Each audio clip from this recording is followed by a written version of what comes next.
Hello, Wolf Pups, it's your host, Raytheus, and welcome to Death Does Something Nice. It's a small comedy, so let's get into it. Death was just about to leave the office when he noticed a sticky note on the office fridge left by his boss. Don't forget to do something nice today. Satan. Satan. Death sighs heavily. Well, dude, Death tends to his garden. It's sunset by the time Death reaches his plot in the community garden. The soil is packed densely with colorful flowers of all shapes and sizes. They give Death a sense of peace when he looks at them. Your garden is beautiful! Death is startled by the sweet voice of a beautiful woman framed by the setting sun. She smiles warmly. If Death could blush, he would. Oh, it's nothing. Just a hobby. Something to pass the time. It's a wonderful thing bringing so much color and beauty into the world. We need more of that nowadays. Death, totally flustered, reaches for a flower without looking. Nerium oleander. Death plucks the stem of Nerium oleander, a wide pink flower, and gives it to her. Her smile grows even wider, and they lock eyes. But just for a moment. As if she also knows how delicate this moment is, she retreats, smelling the flower as she leaves. Death forgot that every flower in his garden is outlandishly poisonous. This is the last thing that she ever smelled.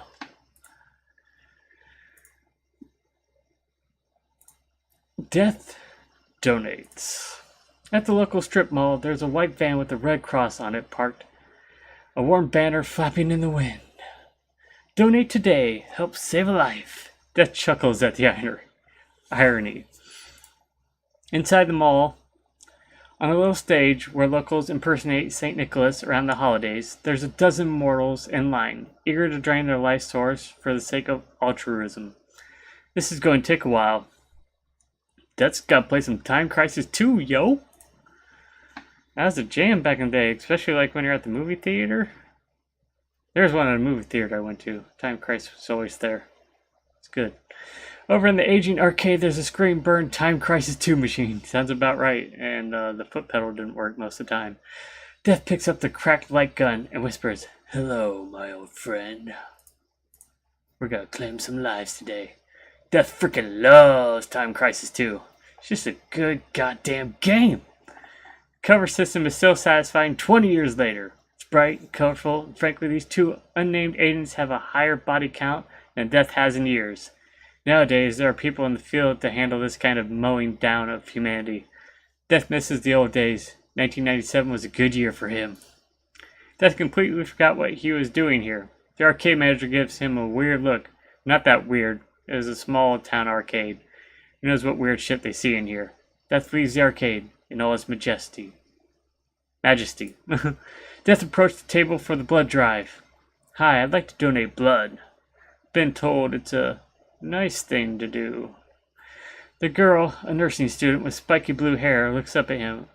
Sure. We've got a couple of forms to sign, and we obviously need to know your blood type." I thought I said count. "Oh, the blood count's pretty high." "Oh," Death says.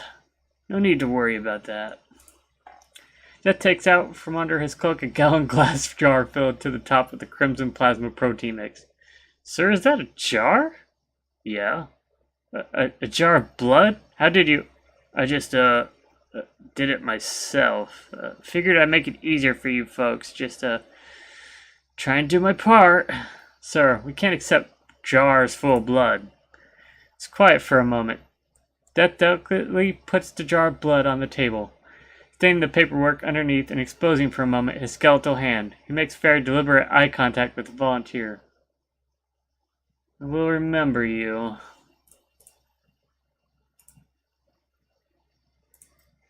Death delivers. Death was winded from going up the 30 flights of stairs that took him to the roof of the county hospital. A pile of smoldering scrubs lay at his feet, but he couldn't really enjoy the smell of fresh smiting. He was feeling old and brittle, and then the ex-person's pager went off. Aw, shit! Death kicked the delivery door open. Skeleton hands held high as if they were sterile. They really weren't.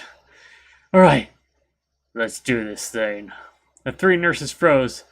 The woman on the labor bed, sweating profusely, barely even flinched, concentrating on why the epidural had not kicked in yet, as the now dead doctor had promised it would. The nurses fled, dropping their supplies with a clatter, throwing their hands in the air.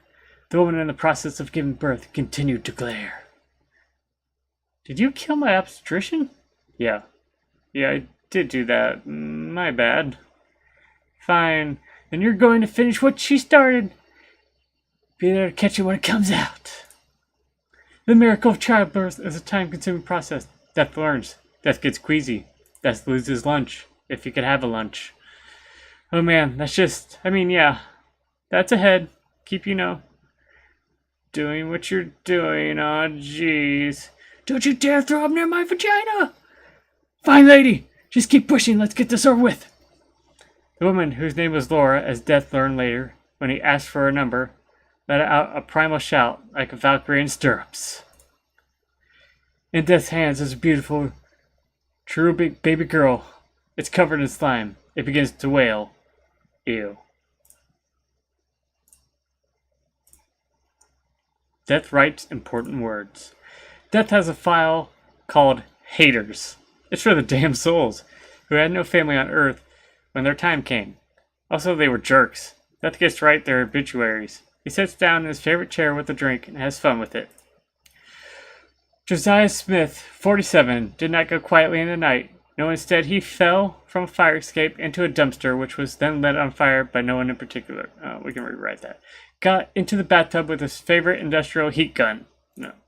Tripped and chopped his own head off, but cleanly like it would be done by a professional. No. That's it. We'll go got in the bath with his favorite industrial heat gun. He was a blood-sucking paparazzi all his life. He was a woefully unfunny stand-up comedian all his life.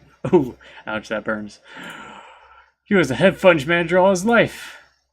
Oh, we'll go with he's a blood-sucking paparazzi all his life.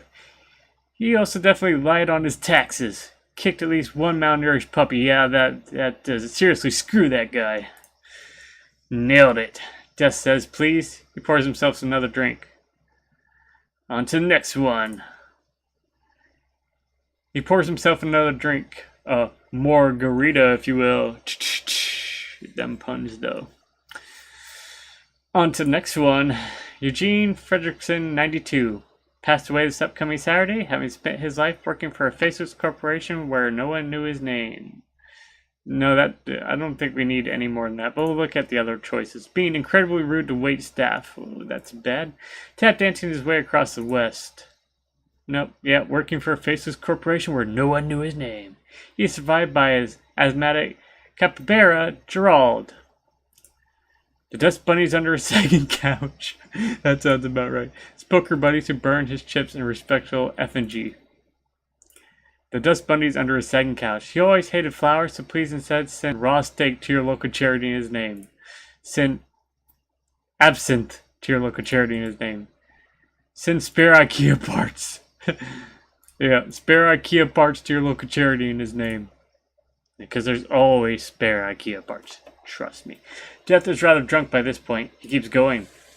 I, Helga Meep, died this week, and am fucking pissed about it. Died recently enough for you to care. In the most inconvenient place you can imagine. Inconvenient place you can imagine. I hated children, jazz music, and miracles. I hated marshmallows, fresh linens, and hope. I hated Zumba, the color mauve, and elves.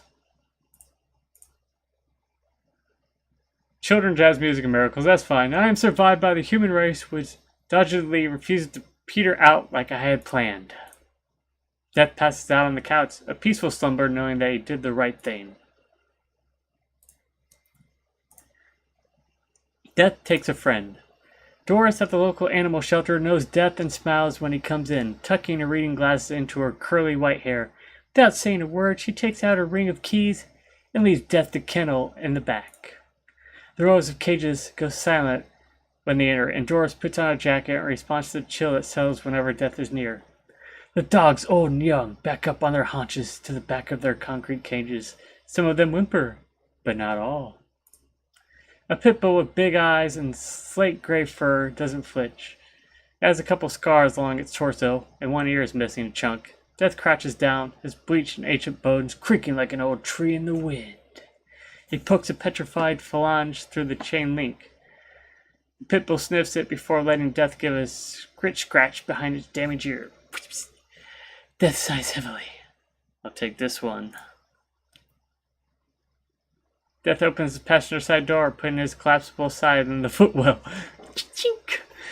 The pit bull hops into the seat, smiling just a little bit. On the drive home, Death looks over at the pit bull, who stared out the window like it had seen everything in the world before. So what's your name gotta be? He asked the dog. I appreciate your input. Death decides the dog's name was Daisy. He hadn't met a dog named Daisy yet. Pulled into his long gravel driveway up to a modest split-level ranch and let Daisy out of the car. She sniffed cautiously. Death reached the front door and braced himself. Out the door came a herd of dogs, a fluffy family that Daisy was now part of. Death smiled. Welcome home. 'Cause we all live here, even the puppies.